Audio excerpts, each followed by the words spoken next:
let's attach Queen Dotty's crown and antennae. So what we're going to be doing is we're going to be creating a little standing up crown. We're not going to sew it so that the top part is touching the fabric of Queen Dotty's body. So we want to have it sort of standing up in a way. We're going to be sewing down the side, across the bottom, and then up the side. And we're going to be doing this in a slightly curved crown rather than a straight crown. We want it to be slightly curving and creating more of a face shape, just sort of that rounded shape that our brains kind of associate with faces. The antennae are then also going to need to be attached, and we're going to attach them between the center bauble and the two baubles on either side. So in this sort of nice centered area here. One option is for you to actually attach them to the crown first. So if you sewed them up, there are two yarn over holes here. And if you sew them up behind in this bit here where we knit two together, that sort of central pillar, you could sew it up the back there and attach it to the crown. However, I'm not going to do that. I'm going to show it like it was written in the pattern, in part because I don't want to have to attach yet more yarn. We've got the ends from the antennae right here, and so I'm going to use those to attach mine rather than attaching more golden yarn, because I wouldn't want to use black yarn to get those sewn up there. I'm just worried that it'll show through, especially with the yarn over holes making this area so small to work with. So the first thing we need to do is we need to figure out where the crown is going to go so that we can figure out where the antennae should go.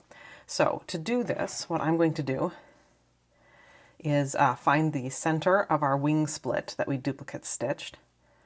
And then I'm going to align the center bauble over top of that central line, and I'm going to make sure that I'm covering up the wing split. Knowing that I'm going to have the bottom of the crown covering up this last black stitch here, I'll have that for positioning. All I really need to do is position the bottom tips of the crown. I'm just going to attach this here like that with this one, and then making sure not to stretch it out so that the sides are asymmetrical. We want them to come about the same height in terms of the eye line. So I've got them kind of fixed that way. You could also use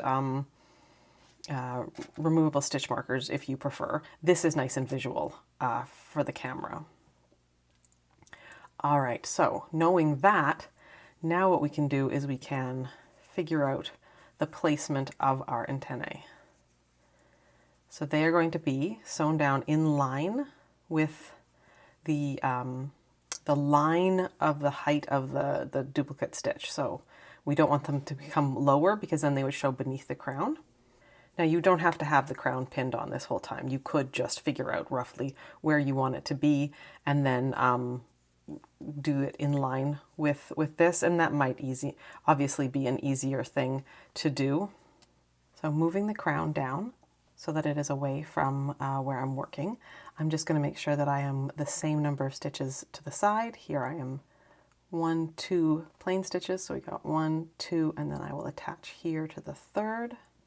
I am in line with the first duplicate stitch roughly, and more importantly, I'm in line with the first antenna.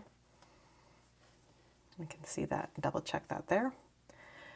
Go under the fabric, go through the antenna, go under the fabric.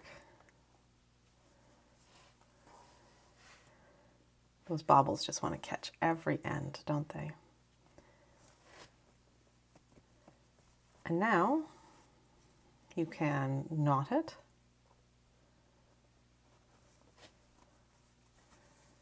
Create a loop. Go through the loop twice. And now tighten it up slowly while nudging it towards the antenna so that the knot is as tight and small as possible. You can either run this end up through the I-cord. Because it's a 2-stitch I-cord, that's a little tricky. Your alternative is just to plunge it down through the body and let the stuffing take care of it. There we are. Pull it through, snip it, and watch it disappear inside. And now doesn't that look funny? All right, let's tidy this up and make it look a little better, hey? So because we're using the bind off end of our yarn here, we're already at the top of the side, so we're going to stitch down the side and then along the bottom and then up the side. I'm going to use my thumbnail here to pinch the fabric where I want it to stay, and then I'm going to remove this because it's just going to get in my way.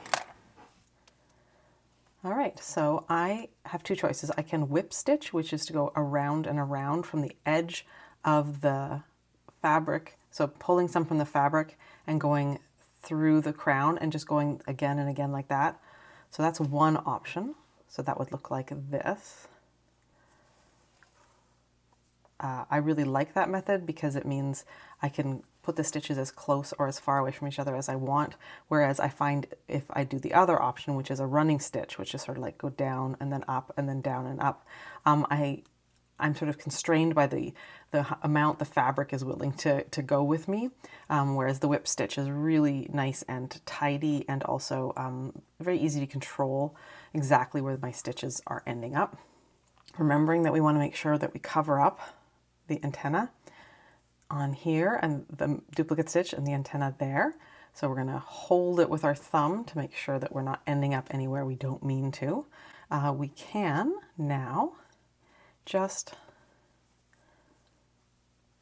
whip stitch along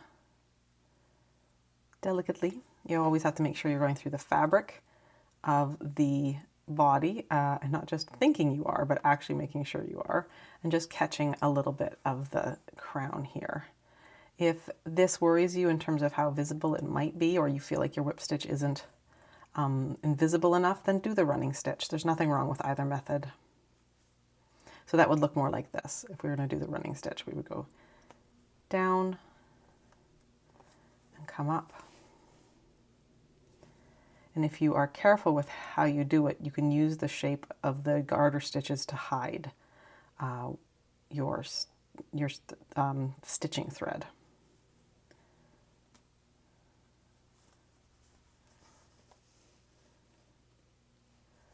Generally speaking, I find if I'm doing this kind of thing, I can go over one and then I can go under two, and that seems to be the right rhythm. So there's one, there's two, and that seems to be as much as my needle will give me.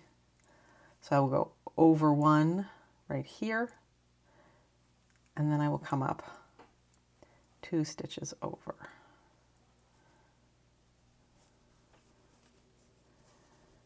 Just past halfway is always a really good time to check in with yourself, make sure that you like it, that it is not sliding down or up, that you've got your placement still right. It's always good to double check. Placement really is personality, and so getting it right makes a huge difference for toys. But that also means that getting it wrong also makes a huge difference, which is a bit of pressure. So don't freak out. Don't take it too seriously or yourself too seriously. Be willing to pull it out and redo it. This is a skill that you need to learn. You're probably already very good at knitting, but to be good at sewing things together and getting personality right does take some time. All right, so we have knit all or sewn all the way across the bottom. And this yarn that they dyed for us for the Jimmy Beans Club, Madeline Tosh did some special dye jobs, has some black speckles, and right there it makes it look like I've missed the and we're showing the duplicate stitch or the antenna, but it's actually just the speckling right there. So that is really funny that that's happening. All right, let's stitch up the side here.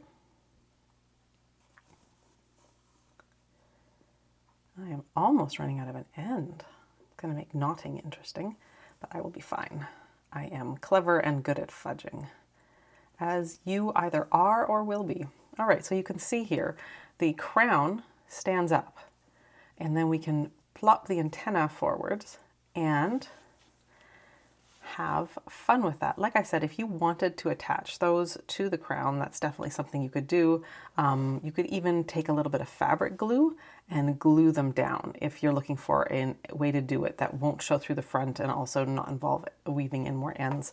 But my Queen Dotty versions have always just sort of stood up and looked really cute without that. So I hope this helps, and I hope that you don't feel intimidated about working with royalty. Bye-bye.